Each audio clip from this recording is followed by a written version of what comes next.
Welcome to the You Go First podcast.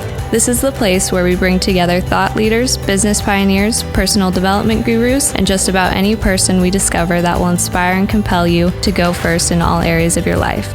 Please welcome keynote speaker, philanthropist, and the official head dream chaser for Odyssey Teams, Inc., our host, Lane Hensley.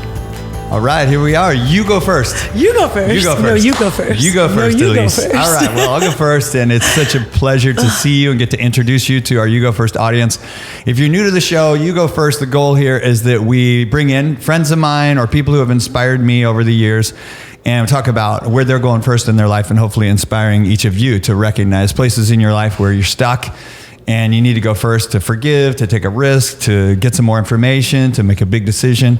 And so I have, I'm Lane, and as the host of the show, I just look around my life and think of who inspires me, and you have inspired me. That makes me feel so special. You have no idea. Please welcome Elise here. So Elise Siam, awesome. Nice to see you. Thanks for being here today. Thank you so much for having me. It's so good to see you. You're welcome. We're going to keep our distance today because, yes, of course, we're in the social distancing world right now. Strange world we're living in. It's great to be back in the booth. But without further ado, obviously people, if they're looking at their screen and seeing it on YouTube, they will see that you have a hairstyle that is not that common. I do, yeah. Yes, a lot of women have bad hair days. You have no hair days. Yeah, yes. So we'll talk a little about how that happened and how you came to be shaving your head all the time and have just a small amount of hair still butting out up there, I think. I know, right? It's coming out. It's coming in. And I met you when you were a little seventh grader at a leadership camp I was a part of. Yeah. And you were, Springs, out of 350 kids, you just had this light that came through. Thanks. And I saw you year after year after year. Mm-hmm. You then went on to help at a leadership camp that I lead for a week-long leadership camp, a number of years. Now you're a marketing and social media professional. You're freelancing out there. You're a marketing director. Yeah. So people can go to your social media. What's your Instagram? And we'll put it on, but what's your Instagram? Yeah, it's E_SIAM007. Okay, 007. 007, I know. Still in high school, but it's still great. And it's just always stuck, right? Like I can't change it. But yeah, that's where I'm at. Awesome. So as you know, you've seen the show. This is all unscripted. So, I know you, but... I just want to go on a journey. I believe in the power of conversation, and I want to capture our conversation. We've had so many really deep conversations over the years, and I'm so proud of where you are in your life now. And so welcome, and thanks for being here today. Thank you so much, and thank you for having me. It's always so great to see you. It means so much to me to hear that I inspire you, because you have inspired me for more than half of my life. And I get to spend a lot of time with you when I'm in town. And it's always such a refreshing thing to see your face and be a part of your family. And it just means so much to me. Even those days and that one-on-one Lane time is just above everything else. And I really appreciate it. Wow. So I'm so happy to be here. So you're welcome. Hey, well, most of our work is so short with people where we're spending 4 hours or a day or even a week. And so I'm privileged to spent years. I think it was like 17 or 18 years. I think we figured out that I've known you.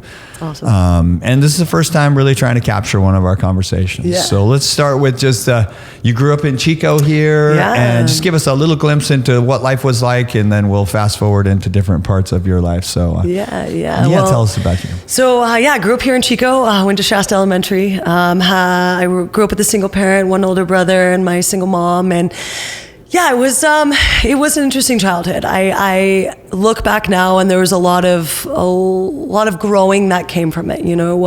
We didn't have a lot of money. My mom tried her hardest. There are definitely issues that she's still working through. I do have some substance abuse issues in my family, and we are all kind of still working through those issues.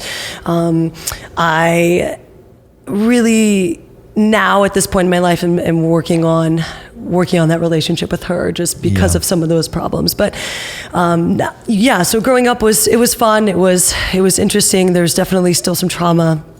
Love her though. She tried her hardest, with what she has. There definitely a lot of hurt and pain that came from her childhood that kind of translated into ours. But my brother and I have always been very close, so it's nice to have him to kind of look back with him and grow. So so it was a little bit rough, but statistically where I'm at is kind of insane, how I grew out of that, which was interesting and fun. So I will admit, my mom is an alcoholic. She still has problems with it, and we're working through it. There's also a lot of just emotional trauma we've all kind of gone through, but growing up out of that, going through high school and working with friends and meeting, like, thankfully I had routes to choose, right? So I could choose going down this path of poverty and substance abuse, or I could choose other paths that thankfully the universe granted me, right? Yeah. I look back on my life and I see that first time I went to Richardson Springs, and I'll never forget that the program we do, the Cross the Line program, the challenge. Yeah, it's such a great challenge, and I'll never forget the first time I did it, because growing up with a parent that you come home and you don't really have a lot of the support that a lot of maybe other people do have. You don't realize that you're not the only one that is going through that at that age. So crossing that line and seeing other people have alcoholic parents, or have substance abuse parents, or have issues at home, maybe abusive, an abusive parent, or it's having people like, oh my gosh, you're going through that too. That's so relieving. And then at that age, you're like, oh, cool, someone's like me. And growing up and having that realization as you're growing up really helps settle it a little. Yeah. I don't know how. Yeah, well, I mean, we've been through a lot of mindfulness trainings together. Yeah. And, the statement that you can't see your own reflection in boiling water. Yeah. Like, how do you get calm so that you can really reflect on things? And in the spirit of You Go First, I mean, here you are in a tough situation, and like you give your mom a lot of grace and love, and I know you're constantly building that relationship, because you're the same age now as she was when she was raising you, almost. Yeah. And it's like you have a new perspective of how hard it is. Absolutely. Yeah. And in the spirit of you growing up with some abuse around you, as far as drug and alcohol abuse and issues with addiction and things like that, whether it was your mom or people around you, it's like and now I know you're an ultra marathoner. Mm-hmm. I know that you haven't had a drink in years. Yeah. I think years right now. Yeah, 17 months. Yeah. 17 months. Yeah. So that's the thing about you. It's like you look in the face of these things that instead of just going reflexive, you're make these hard stances of I'm going to be bald and beautiful. I'm going to be, I'm not going to drink. I'm going to push my body. I'm going to, I know you had this goal, this dream years ago when you were a little kid, I want to make 6 figures. I make $100,000. And I know you broke through that, and it's wow, how does this kid, put her life together in the face of the things that are around you? And so many people get caught up in what's around them. Yeah. So what would you say are your key mantras that you have gone to in those dark moments, or in those moments where you're thinking, maybe I'm not special, or maybe I can't overcome this thing? What are a couple of things that you can share with our listeners that help drive you to overcome whether it's 50 miles of a run in front of you, mm-hmm. or, a decision you have to make? I remember from an early age, I kind of, like I said, there was a lot of avenues that kind of opened up for me. And I've always, from an early age, I knew that this life is not the life that I want. Where I was, I'm like, this isn't what I want. I know that I'm better than this. And honestly, and I mean this with all, such a genuine statement, your programs saved my life. They saved my life. I think of everything that I've learned and everything that you've taught me, and the paths that I'm sorry. I get so excited because it's the truth. I look back and I think of in those moments, in those decisions, right? I can choose alcohol, I can choose drugs, or I don't that's not the path that I want. I want to be successful. I know that I'm better than this. So I think about that. My past does not define me. Where I grew up does not define me. The path that some people take, you have to choose to be better than that. And I can see, I have not had a perfect life. And there was a time in my life where I was drinking a little bit too much. And I remember waking up one morning and going, this isn't what I have fought for. I haven't made all of these decisions to now lose everything that I've come so far from. Statistically, I shouldn't be as far as I've become, right? And I'm sorry, I feel like I need to be a little bit more articulate in what I'm saying, but it's... There's no sorry. I totally feel what you're saying. And I think our audience does too. Yeah. So life mantra is, I've always been a runner, and anytime that I'm out on the trail and I'm thinking like, man, I really want to quit. I want to stop. But it's like, are you going to stop 5 minutes before the finish line? No, I'm not. And I'm not going to quit. And I've come so far in this. I'm sorry. I'm losing it a little. There's we do this in one take, so there's no cuts and edits and stuff. This is about authenticity and the conversation of like, I understand what you're saying. Everybody has that little voice in their head that's like, this is getting hard. This is painful. Stop. Yeah. And I love what you just said about, am I going to stop, 20 feet before the finish line? Mm-hmm. And of course, everybody would be like, no, I'll make those last 20 feet. But it's like, well, then what is the distance between the finish line and where you are that you are willing to stop? Yeah. And I've honestly never had that thought before. Yeah. Like, think about if you're running 20 miles, of course, if you're 20 feet from the finish line, you would finish. How about if you're 100 feet from the finish line? Yeah. How about if you're a half a mile from the finish? How about if you're 10 miles? Yeah. And I think a lot of people somewhere in the middle, they have a point where they stop, where they think it's too far or it's going to be too hard, and you don't stop. No. It just takes me back to the adversity that I've kind of come through, right? So growing up, I had, it was a little bit crazy. When I was in high school, I had my high school sweetheart passed away when I just randomly, like a week after I graduated high school, and boom, that hit. Headed off to college, and all of that stopped. My life just kind of stopped in that moment, just like, whoa.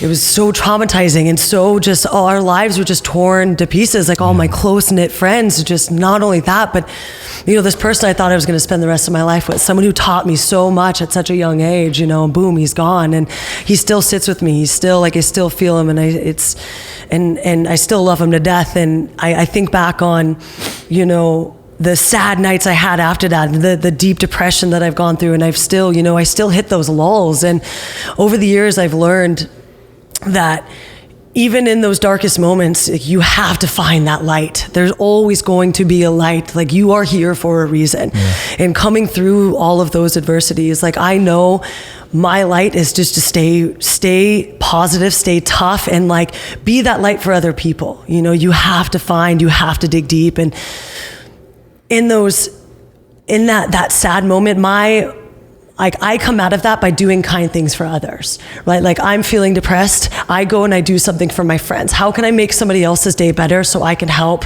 brighten myself? Yeah. That's my big, I love making other people happy when I'm feeling sad, because it just brings that brightness out of me. If I'm a listener out there, I have to ask for them, like, if you can give us a little about how your friend passed away. I know it's probably, it's tough. It was a summer day up here. It was actually summer solstice, so June 21st, in 2007, we went up to go swimming up at Salmon Hole, and there was about 6 of us, and we all called in sick that day. Everybody called in sick, everybody got the day off, and we just decided it was a good day to go swimming. And his name is Troy. He has such a special place in my heart. Yeah. For me, that's him still alive. Yeah. Like, you always want to feel something when you think of people you've lost. Like, we went up, and we were having a good time, and he climbed to a spot that was a little bit higher. He was always an adrenaline junkie, always had been. And, it was a spot that was a little bit too high. And, we all kind of were like, maybe that's a little bit too much. And he was like, no, I got this. And I just remember thinking, like, man, I don't know if you got this. And so I swam out to the middle of Salmon Hole, and it's a tiny little swimming hole. It's kind of deep, but it's not that deep. So it's about 6 feet to the bottom, and he was about 50 feet up. And I remember getting in the water and kind of going to where he would land, and I look up, and I shoot myself down to the bottom and touch the bottom, and I look up, and there's only about a couple feet above me, and I'm 5'7", so I'm not too tall, but it was maybe about 8 feet deep. And I remember coming back up, and I look up, and I was like, babe, I don't think that's deep enough. And he's like, no, I got this. And I was like, okay. And I was like, well, I love you, right? And he goes, I know. And then he jumped, and I'll never forget that moment, because I just started freaking out and trying to swim towards him, and he landed in about 2 feet of water. And I'll never forget that sound and like trying to get to him. It was so rough. And I was trying, like almost drowning, just trying to get to him. And all of our friends were just panicking, and we finally got him out of the water, and I could hear him trying to breathe, but unfortunately, like his lungs were punctured, and it was so rough. I'll never forget, I couldn't even be around him. Like I couldn't even spend the last few minutes with him because I couldn't stand hearing that sound. It was so hard. I had to, it was the worst day of my life. And then I think about that day often, and I think about that day often, and I think about just how, thank you. I think about, I've already had the worst day of my life, so I wake up every day knowing that it can't, like I've gone through the worst pain, somebody you love, somebody you think you're going to spend the rest of your life with, right? Like I've gone through losing them already. So how can I make today the best day of my life? I wake up and I enjoy every sip of coffee and every conversation that I get to have in the sunshine and just the breeze and running and just being out in the open. And it's still really hard for me to be in Upper Park, but now instead of finding sadness in it, I find the joy. And there's not any place in the world that I can go where I feel more whole. And it's because he's there every time. Wow. Every time. Well, I appreciate you digging deep and telling that story because, I think life is about telling stories and helping people learn from those stories and with the learnings we have for ourselves. And I've told people before, it only takes a moment to have a life-changing moment. Yeah. And some of them are really obvious, and that was a life-changing moment, a life-changing decision. And people when they meet you and they see your smile and your energy and this or that, she's got it all together and she's so great and she runs. And I know some of those things that it's like, she's just crushing it when it comes to overcoming adversity. Yeah, it just reminds me, like one of my life mantras, it's charisma is not so much as getting someone to like you as getting someone to like themselves when you're around. It is like one of my favorite quotes, right? It's like leaves everybody better than how you found them. Like, how can you create that smile every day? Because you have no idea what they're going through. For months after Troy died, I was a wreck. And I didn't know how to communicate the space that I needed or the time that I needed to be around somebody. Sometimes I just wanted to be around somebody and not say anything. I just needed a presence. And I still go through those days, of just like, man, I don't want to talk, but I want to sit and I want to be around people and I just need it, and being the type of human I am, I love hugs and I love presence and just like physical touch and just like, oh my God, friends, so like this COVID thing is kind of actually really brought back some of those traumas of like feeling so alone and like not having somebody, as a kid to like hug and like just really be around, And I love my mom with all my heart, but sometimes I'd go home, and she'd be just drunk and I just needed a parent. Yeah. And that's been the hardest part of this thing is like sometimes being sad and depressed and not having like a parent to just, I need you. Just be here and support me, and it's I have friends and I know I have you and I have Jean and other friends, but it's just different, just having that support and not, but yeah, so again, going back to just enjoying every day and every person and just finding that space for each other and holding that space for each other, whatever we need, just listening and being aware. Well, I think one of the beautiful things is, I appreciate you telling the stories about the realities of your life growing up and your mom's struggles. And you've told me many times, like I've forgiven her for really where she was at that time. And being a parent is a hard thing. And being a single parent and being a parent that might find themselves in a place where they're just, losing control of wherever that is financially, and there's a lot of drug and alcohol abuse going on right now. The COVID thing with unemployment, 40 million people unemployed, I heard just today. And it's like, you are this light of like, you can overcome these things, one moment at a time, one decision at a time. Like you said, like in this moment, I'm going to choose this. Yeah. Against some of the reflex. And that's the power of being human is we have this ability to choose in a lot of ways. Now, I know energetically, those of you who are watching and you go, who's this Elise person? You're like, is she always like this? And yes, she is. I have seen her for 8 days, 24 hours a day with 150 high school kids like this the entire time.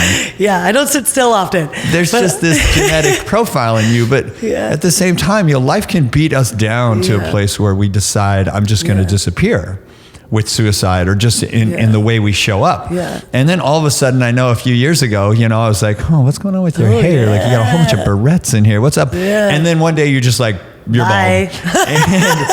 And it's interesting because you've been a real support from my niece who also has alopecia, and she has lost her eyebrows too, and really all of her hair, and she's playing music and singing, and so I'm so proud of her. She's such a cool girl. I love her. So in the spirit of, for all the women who are watching, or just people who struggle with their own image, we call FIMAGE, fear of your image.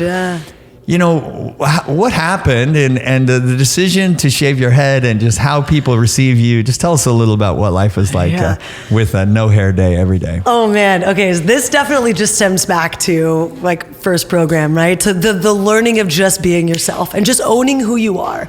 I think that's one of my favorite things about me, about the genuine, just this is me. If you hang out with me, you will get 100% genuine me all the time because I'm not afraid to be myself, and there were years that go by of like, oh man, I don't know. Is this too much? Am I being too much? I am not too much. I am just the right amount of everything. And I know those people that can handle me. And if they can't, then they go away for a little and then they come back and then they go away. And I'm totally open to that, I am here for whatever. So when it comes to my alopecia, it started when I was 19. So about a year and a half or so after Troy died, my little spots started to fall out. And I was like, oh, that's really interesting. I remember my hairdresser found it and I was like, that's weird. But anyway, so, years go by and it starts to like get worse and worse, and it's just like big spots and they would fall out and come back and fall out and come back. And I've been very fortunate that it's only been my head, but 3 years ago, actually, I just had my 3-year anniversary of being bald a few days ago. And I remember a friend of mine came back from Iceland. It's somebody I ride bikes with all the time in San Diego. And he comes back, he and his wife come back and they're like, oh my gosh, we met this awesome girl. She shaved her head randomly. She's absolutely beautiful. Like, why don't you just shave your head? And I'm like, yeah, I've been thinking about it. And I was to that point where I was so uncomfortable. And I am a very beautiful human being. I love who I am, and I love and I mean that in the most humble way, but I think that I'm very beautiful, and it just made me feel so insecure to like have to hide me, and I could tell that people weren't paying attention to what I'm saying. They're just constantly staring at my head. And I was like, you know what? All right, here we go. So after that lunch, he totally inspired me.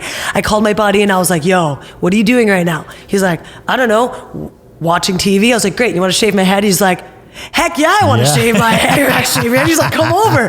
So we sat on his back patio and he like cut my hair and he bicked it. We just like bicked it on the back porch and we took a picture and I was like, yeah, man, this is it. Like, this is the new me. And I was like, oh, this is so awesome. And I was like on a high. I'm like, oh my gosh, I finally did it. Blah. And then I get in my car and I bawled. Started bawling. I was like, oh my God, I just shaved my head. This is the craziest thing.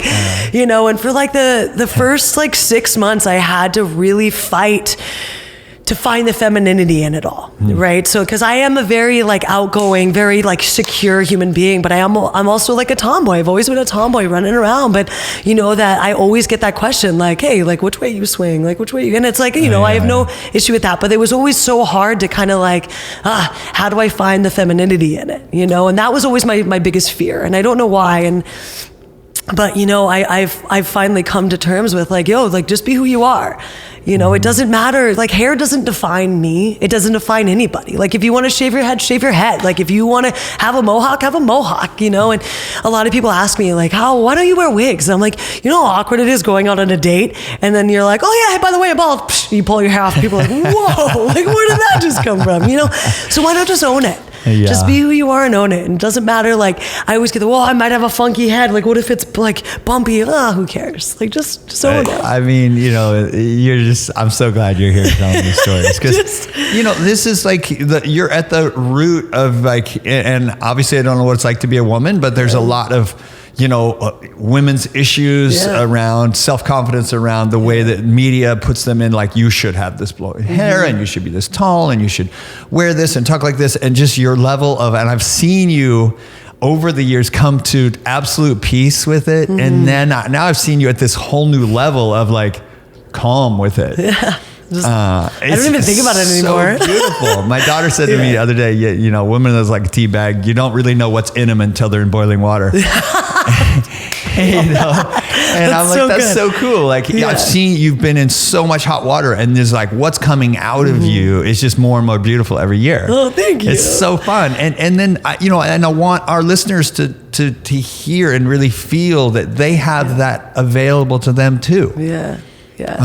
To look at themselves and go, I'm going to stop seeing the things I don't like about what I see in the mirror. I'm going to start seeing what's beautiful. Yeah. I think the biggest, my biggest piece of advice, especially for women out there, man, and just to like be confident in who you are. I mean, women and men, just be like, it doesn't, people that are in your life, they will stay in your life if they're meant to be in your life. You know, like you never know how long someone's going to be in your life or like what role you have in that person's life, you know, and that's so important to remember. Like even if it's 5 seconds, 5 minutes, 10 minutes, a year, 10 years, 20 years, you never know how long that person is going to stay in your life. You know, you could think that person is going to stay, but maybe they won't. So like what impact do you have on them? That's so important to remember. Like even 5 seconds standing in line at the grocery store and you make this person laugh, they're always going to remember that. You know, they're not going to say like, oh, this girl at the grocery store, they're like, oh my God, this girl at the grocery store is so funny. She's bald. She like made a joke about it. It was great. Like, you know what I mean? You got to throw it out there and create that space for people to be themselves. That's the hardest thing, right? Like when you walk into a room and you can kind of feel tension, the minute you start just kind of like, hey man, how are you? Like, what's your name? Like welcome those people in, create that space for them to be them. And then you're going to see them blossom into who they really are. I love that feeling of like watching somebody who is just a little bit reserved and then you're like, yo man, I'm gonna crack you. And you do. And then they're like, oh my God, I love you so much. This is great. It's like, I love that. I love hearing that. It's just so good. You know? Authenticity is this, it's the most attractive quality in people. And when people see you being authentic, gives them permission to be authentic. Yeah. And you do it in such an organic way. And at the same time, you know, when you're dealing with your ghosts, you know, and you're authentic in that. And people are inspired by that. People are inspired to see people struggling with stuff because they know they're struggling with stuff. And it takes a lot of courage to put yourself out there like that and to go first to put yourself out there. Like you said, everything's all awkward. And then I go first to be like, what's up? I'm going to crack you. Like, and that's the heart of going first, whether it's going first to reach out and continue to reach out to your mom and just go, hey, we're going to find our way together, or reach out to a stranger going, you know what, it's not so bad. We can do this. And I'm willing to go first to model what the kind of world I want to have. And it's like in the spirit of, it's not what you get from all those interactions, but it's what you become as a result of those interactions, and really choosing, like you say, I want to become like somebody who's like at peace and proud and loves myself, and I'm moving my body and just being real, you know. And it was funny. So I did my first ultra marathon in November of last year. It was 50 miles. It was insane. And, you know, you and I were talking about it earlier, you know, about the journey, right? Like the journey is the best part, right? And then like on race day, that's your celebration day. Like that's your day to celebrate, you know. But in life, it's like life is the full journey, but you still have to find those little celebrations, right? So it's like the day could be a journey. The whole day could be a journey, right? You get to the end of the day, you're like, oh gosh, like what a journey that was, you know. But now it's my time to celebrate. Like what can I pull from this journey of the day to say, okay, cool, now I get to celebrate those little wins, even if they're hard to find. What a cool you know, flip. It's just, you have to, it's just so good. But just to be real with yourself, you know, it doesn't have to be perfect every day, you know, kind of going back to being genuine. Like other people might be afraid of that, you know, because they don't know how to do it themselves. So how can we teach other people that it's okay to be real, to be themselves, to like some people are just so afraid to show that vulnerability of being a little wacky and weird and crazy, you know. But why are you so afraid? But like we all have that trauma in their life. Like somebody who said like, hey, don't do that, don't be like that, stop doing that. You know, and then you kind of, it's like the first grader. I love that example that you use, the first grader, like, oh my gosh, pick me. And the first time someone goes, you know, they tell an answer, and the first time a kid looks over and goes, that was a stupid answer. And then you're kind of like, oh, well, now I don't want to give my example, or I don't want to raise my hand anymore. Well, no, teach that person that it's okay to be wrong. Instead of saying like, oh, dang, no, you're right. Be like, well, no, this is just my opinion. Like, what's your opinion? Kind of flip it on them, and kind of make it a positive instead of sitting in that negative. How do we turn that into a positive? Phew. I love it. Well, this time has gone so fast. Yeah. I'm feeling so sad. I love what you just said about the celebration of the journey being race day. And for me, it's like when you're in the challenge, recognizing should be a celebration of the work you've put in before the challenge. To prepare yourself, whether it was, when you supported me through my cancer, of course, I'm ready to support you through anything that comes your way, and to prepare you so you can celebrate in those biggest, toughest things that you decide to do, whether it's 50 miles or whether it's, relationship, or whether it's, your career and what you're doing with social media and how you're putting yourself out there. So, I can't get enough, but this is like, we've come to the end of the time on the podcast. Of course, you're staying with my family. My kids love you so much. Oh, They just were beaming to see you show up last night. And I just really, really want you to know how thankful I am that you came and told your story and dropped so much wisdom on us. I hope that people out there listening will really let the power of your words and your perspective sink deeply into them. Thanks. And thanks again for having me. I appreciate it. Like I said, man, just continue being yourself. And I've learned it from you. I've learned everything, a lot, most things from you. And I'm very thankful for you, so deeply. You're welcome. I appreciate you so much. And your whole family. So good. Well, like people say, you can lead a horse to water, you can't make him drink, but you can make him really thirsty. Before you present the water. So you just showed up thirsty. And whatever I would present, you just soaked it up, and you've really put into practice so many things that I hope I'm sharing with the world, and the power of our conversation, the power of our conversations, and the stories. And I just have to say, like, you saved my life. You really put me on a great trajectory, and all that I do, I think about you daily, and everything that you've done for me and helped me just get through. It's amazing. I've learned so much from you, so much. Wow. So I appreciate you. Thank you for having me. It's authentic, it's unscripted conversation, but it means a lot.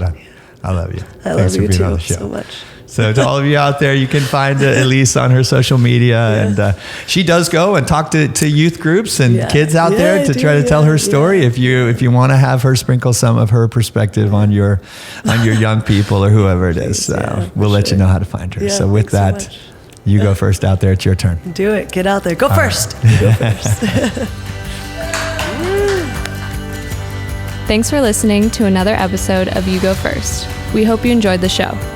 If you want to listen to another episode, you can find us at yougofirst.live, or you can see more about our host, Lane Hensley, on his Instagram at OneDreamChaser. To learn more about his company, Odyssey Teams Inc., go to odysseyteams.com or follow all their social media channels at Odyssey Teams. Thanks again, and we hope that you will go first to share our podcast with a friend or colleague. Now, you go first.